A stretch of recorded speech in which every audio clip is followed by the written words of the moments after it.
কলিযুগে সাধু চেনা খুব কঠিন।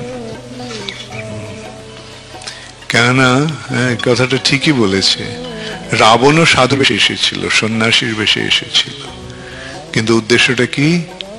সীতা দেবীকে হরণ করা, ভগবানের লক্ষ্মীকে হরণ করা। এসব সাধুর বেশে এসে কি করে?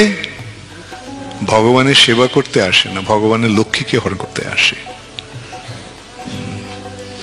অতএব এই সমস্ত সাধুদের থেকে সাবধান থাকবে।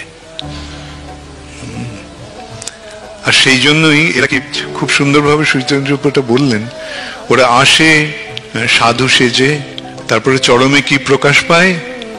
তারা সব রাবণের বংশধর, তারা রাক্ষস অসুর। তাই বাইরের বেশ দেখে সাধুকে চেনা যায় না বা চেনার চেষ্টা করা উচিত নয়।